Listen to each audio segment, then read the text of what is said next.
Good morning. देखिए, आज हम वैद्युत आवेश तथा क्षेत्र का जो दूसरा पार्ट चल रहा है, वैद्युत फ्लक्स। आज हम गॉस के प्रमेय की उत्पत्ति देखेंगे। जब गॉस ने अपना नियम दिया तो उस नियम के पुष्टिकरण यानी कि उसका प्रूविंग जब देने की बात आई तो उन्होंने phi is equal to Q बटा एप्सिलॉन नॉट, ये गॉस की प्रमेय है। गॉस का प्रमेय यही है, किसी भी बंद पृष्ठ से गुजरने वाली कुल वैद्युत बल रेखाओं की संख्या उस पृष्ठ पर उपस्थित कुल आवेश का 1/एप्सिलॉन नॉट गुना होता है। ये तो गॉस का नियम हो गया, ये तो गॉस का नियम हो गया ना। और इस नियम की ज़रूरत क्यों पड़ी? ये गॉस ने इसकी ज़रूरत के हिसाब से दिया, क्योंकि इसके पहले जो वैद्युत फ्लक्स का जो सूत्र था phi equal to E into A cos theta ना, इसमें क्या था, एरिया की ज़रूरत पड़ती थी। और एरिया हम सभी ज्योमेट्री का नहीं निकाल सकते हैं ना। तो ये सबसे बड़ा प्रश्न था कि अगर एरिया हम नहीं निकाल सकते तो कैसे हम हर एक निकाय का वैद्युत फ्लक्स निकाल सकते हैं ना। हर एक निकाय का कैसे हम वैद्युत फ्लक्स निकाल सकते हैं, ये सबसे बड़ा सवाल था ना। इसके लिए गॉस ने क्या किया ना, इसके लिए गॉस ने क्या किया, एक नियम दिया। और वो नियम क्या था, फाई इक्वल टू क्यू बटा एप्सिलॉन नॉट ना। फाई इक्वल टू क्यू बटा एप्सिलॉन नॉट, ये क्या था, ये गॉस का प्रमेय था ना। ये क्या था, गॉस का प्रमेय था। आइए हम इसके प्रूविंग को देखते हैं। फाई इक्वल टू क्यू बटा एप्सिलॉन नॉट, इसकी प्रूविंग यानी कि गॉस के प्रमेय की उत्पत्ति। गॉस के प्रमेय की उत्पत्ति।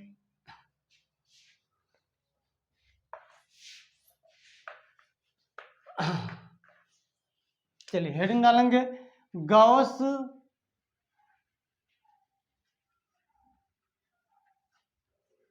गॉस की प्रमेय की उत्पत्ति। गॉस की प्रमेय की उत्पत्ति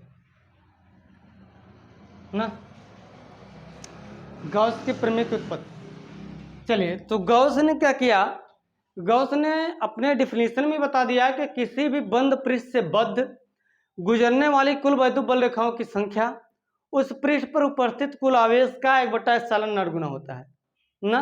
उस पृष्ठ पर उपस्थित कुल आवेश का 1/एप्सिलॉन नॉट गुना होता है।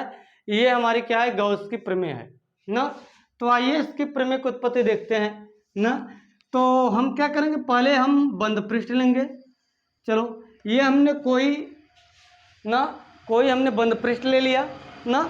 अगर हम इस बंद पृष्ठ की अगर हम बात करें तो ये पृष्ठ ऐसा है ना, जिसकी आकृति आप देखकर नहीं बता सकते इसकी आकृति कैसी है ना। इसकी आकृति कैसी है इसको देखकर हम नहीं बता सकते, लेकिन इसकी आकृति कुछ न कुछ तो है ही ना।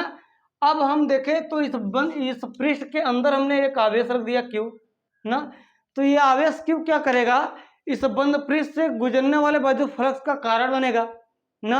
यही आवेश ही इस बंद पृष्ठ से गुजरने वाले कुल वैद्युत फ्लक्स का क्या बनेगा, ये कारण बनेगा ना।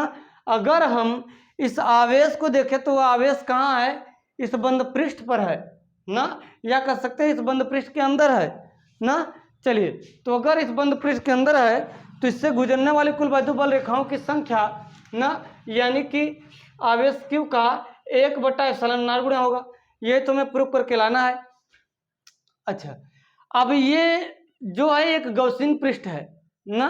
ये क्या है, एक गॉसियन पृष्ठ है। गॉसियन पृष्ठ किससे बोलते हैं, गॉसियन पृष्ठ जो गॉस के नियम के अकॉर्डिंग टू होगा उसी को हम गॉसियन पृष्ठ बोलते हैं ना। जैसे बंद पृष्ठ अगर होगा तो हमारा गॉसियन पृष्ठ होगा ना।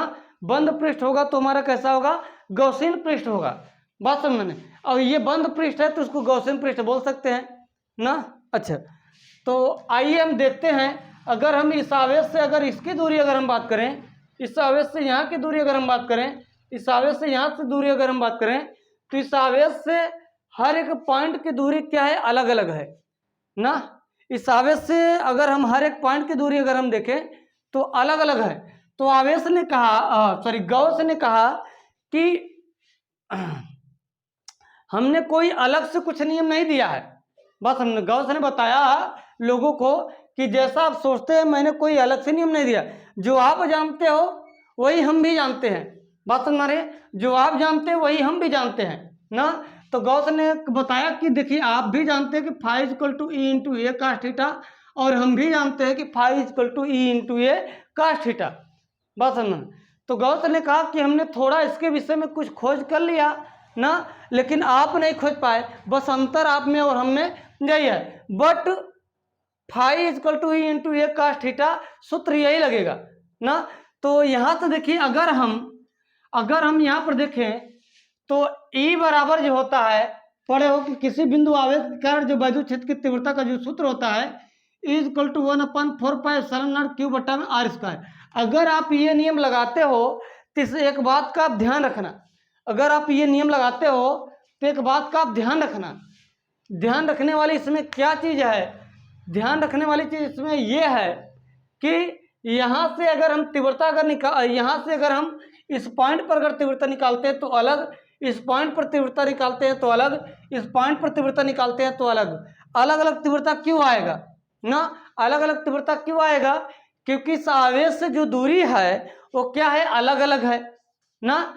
तो अगर अलग अलग है तो ये सबसे बड़ा सवाल हो जाएगा कि आप अगर वैद्युत फ्लक्स का ये सूत्र अगर आप लगाकर अगर आप डेरिवेट इसको करते हो तो सबसे बड़ा सवाल यही आ जाता है कि वैद्युत क्षेत्र की तीव्रता हर एक पॉइंट पर अलग अलग हो जाएगी।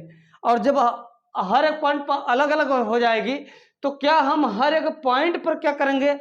तीव्रता निकाल कर, दूरी निकाल कर क्या करेंगे? ऐड करेंगे। बोलो, क्या हम हर एक पॉइंट पर तीव्रता निकाल कर हम क्या करेंगे? उस सारी तीव्रताओं को क्या करेंगे? ऐड करेंगे। फिर हम ए निकालेंगे, फिर हम कास थीटा को मतलब कि सोचेंगे इसके विषय में। तो ये चीज़ें पहले से भी ज़्यादा कॉम्प्लेक्स हो जाएंगी ना। ये चीज़ें पहले से भी ज़्यादा क्या हो जाएंगी? कॉम्प्लेक्स हो जाएंगी। और यही चीज़ें हमें समझना है यहाँ पर। बात समझना। तो यहाँ से देखिए तो हम करते क्या हैं यहाँ पर, इस आवेश से ना हम क्या करेंगे समझिएगा। इसका हम क्या करेंगे, इसको phi equal to E cos theta ये लगाने के लिए हम एक अलग विचार करेंगे इसके विषय में। तो क्या विचार करना है आइए देखते हैं। तो हम इस आवेश से हम यहाँ पर एक बहुत छोटा सा लघु अवयव ले लेते हैं ना। यहाँ पर हम बहुत छोटा सा लघु अवयव ले लेते हैं। बहुत छोटा सा लघु अवयव लेने का मतलब क्या है समझिएगा इस बात को ना। यहाँ पर एक स्टैंडर्ड मैथ लगने जा रहा है ना। तो यहाँ पर हम एक छोटा सा पृष्ठ ले लेते हैं ना, और इस पृष्ठ से इसकी जो दूरी होगी ना उस दूरी को मान लेते हैं स्मॉल आर ना। इस पृष्ठ पर ये जो छोटा सा हम अवयव लेने जा रहे हैं इसका हम पृष्ठ मान लेते हैं डीए है। क्या मान लेते हैं? पृष्ठ डीए। अच्छा, अब यहाँ से अगर हम इसके त्रिज्य सदिश की बात करें तो बिल्कुल क्या होगा? इसके बिल्कुल लंबवत होगा। और यहाँ पर हम इसको मान लेंगे डीए ना। और यहाँ से इसकी दूरी क्या है? यहाँ से इसकी दूरी क्या है? आर है।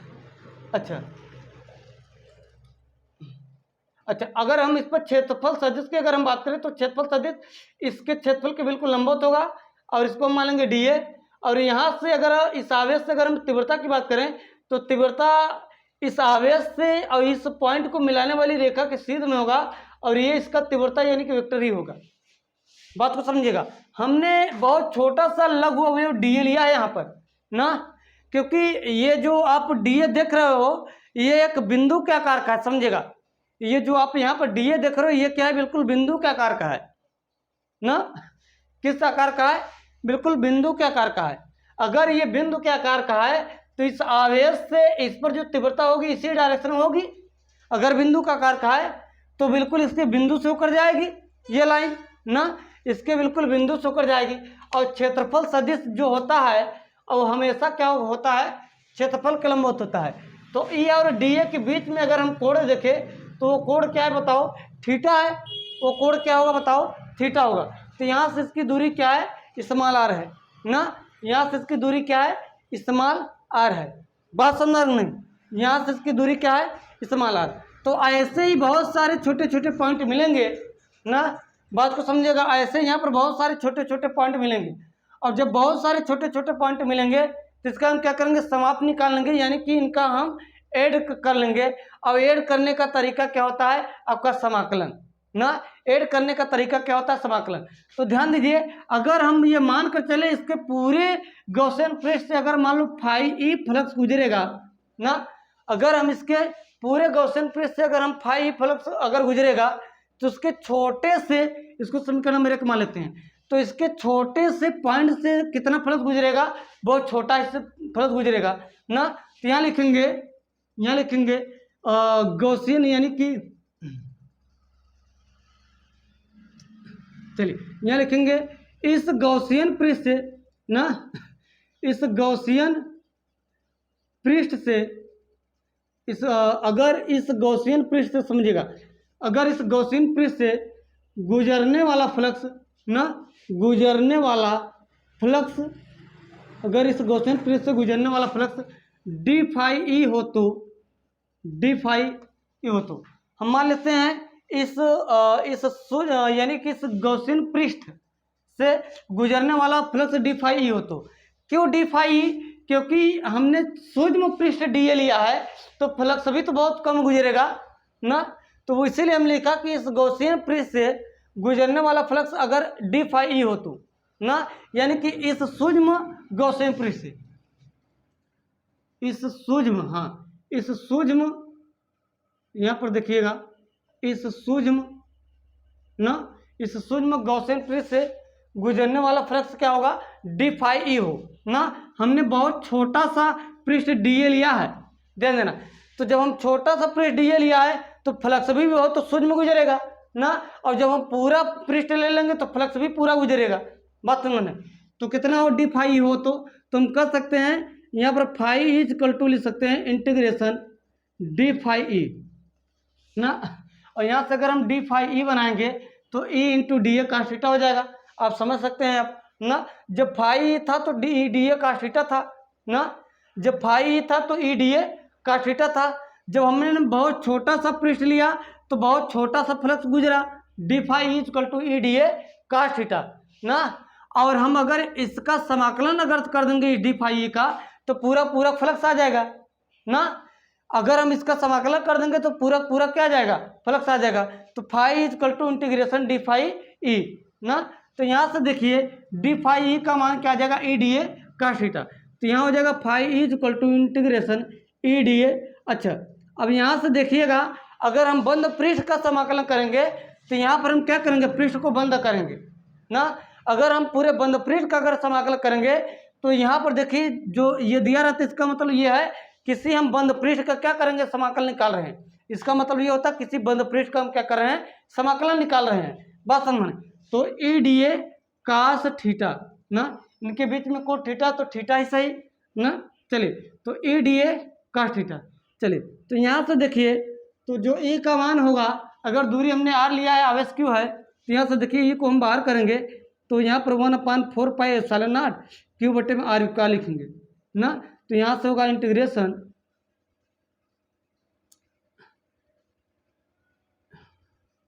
चलिए इंटीग्रेशन यहाँ पर देखिए 1/4 पाई, एक स्टेप और बढ़ा लेते हैं, integration 1/4 pi epsilon naught Q बटे में R square D A cos theta. ठीक है, चलिए यहाँ से देखेंगे तो 1/4 पाई एप्सिलॉन नॉट क्या होगा, कॉमन होगा, यहाँ बाहर हम करेंगे ना, इसको हम बाहर कर लेंगे।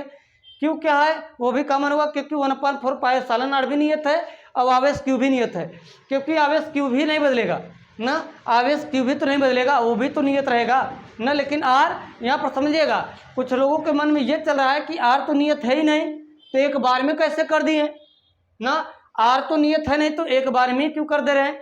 तो यहाँ पर देखिए हम आर को नियत नहीं ले रहे हैं, जिसको नियत लेना है उसको हम नियत ले रहे हैं। बात समझे, जिसको हम कांस्टेंट कर रहे हैं उसको कांस्टेंट कर, जो कांस्टेंट है आर नियत नहीं तो आर को हम क्यों मतलब कि नियत करेंगे ना। तो आर आपका क्या है, आर कांस्टेंट तो है नहीं ना, तो आर को हम क्या करना पड़ेगा, समाकलन के अंदर रखना पड़ेगा ना।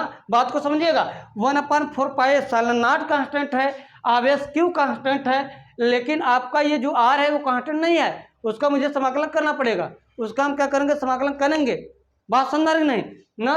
तो ये भी बिल्कुल अब आपको समझ में आ रहा होगा ना। चलिए तो यहाँ पर हम क्या करेंगे, फाई इज इक्वल टू ना 1/4 पाई एप्सिलॉन नॉट, देखो कॉमन है, कॉमन कर लिया, क्यू बाहर है बाहर कर लिया ना, समाकलन के अंदर हमने क्या लिखा, यहाँ पर देखिए डी ए कास थीटा बटे में आर स्क्वायर ना, डी ए कास थीटा बटे में क्या होगा, आर स्क्वायर ना। तो इसका मुझे समाकलन करना पड़ेगा, क्यों, क्योंकि ये नियत नहीं है, जो नियत नहीं रहता उसका हम समाकलन करते हैं, बात समझना नहीं, उसका हम क्या करते हैं, समाकलन। तो चलिए आपने पढ़ा है D omega equal to D A cos theta बटा में आर स्क्वायर, ये आपने पढ़ा है। जब आपने ये पढ़ा है तो उसको हम क्या करेंगे बताओ, इसको हम क्या करेंगे, यहाँ पर डी ओमेगा रख देंगे, तो फाई इक्वल टू हमारा आ गया न क्यू बटा 4 पाई एप्सिलॉन नॉट ना, इसका हमने देखिए डी ओमेगा ना, इसका समाकलन कर देंगे क्या आ जाएगा, ओमेगा आ जाएगा, इसका समाकलन करेंगे तो क्या आएगा, ओमेगा, तो क्यू बटा 4 पाई एप्सिलॉन नॉट ना, इसका समाकलन करने पर आ जाएगा ओमेगा, उसको थोड़ा सा आगे बढ़ा लो, फाई इक्वल टू आ जाएगा क्यू बटा 4 पाई एप्सिलॉन नॉट ना, ये देखिए ओमेगा का मान 4 पाई मैंने बताया था डिविजन करके, तो फाई इक्वल टू क्या गया, क्यू बटा में एप्सिलॉन नॉट ना, फाई इक्वल टू क्या गया, क्यू बटे में एप्सिलॉन नॉट ना। तो यही क्या था हमारा ना, यही गॉस का प्रमेय था, यही गॉस ने बताया पूरी दुनिया को। हम आशा करते हैं आपको ये बेहतर ढंग से समझ में आ गया होगा। हमने हर एक स्टेटमेंट को, हर एक बातों को मैंने आपको अच्छे ढंग से समझाने की कोशिश किया। अगर नहीं समझना तो इसको आप बैक करके देखेंगे, बिल्कुल अच्छे से गॉस के थ्योरम की प्रूविंग आपको अच्छे से समझ आ जाएगी। इसमें कहीं से ऐसा कोई भी टॉपिक नहीं है जो आपको दिक्कत कर रहा होगा, ठीक है। बेहतर ढंग से हमने एक्सप्लेन किया। अगर आपको नहीं समझ में आ गया हो तो आप इस बात को कमेंट कर सकते कि यहाँ पर हमको नहीं समझ में आया होगा, उसको हम आपको नेक्स्ट लेक्चर पढ़ाने से पहले हम आपको बेहतर ढंग से इसको क्लियर करा देंगे, ठीक है। तो आज के लिए बस इतना ही, फिर इस पर हम कल कुछ क्वेश्चंस करेंगे, फिर मिलेंगे कल हम।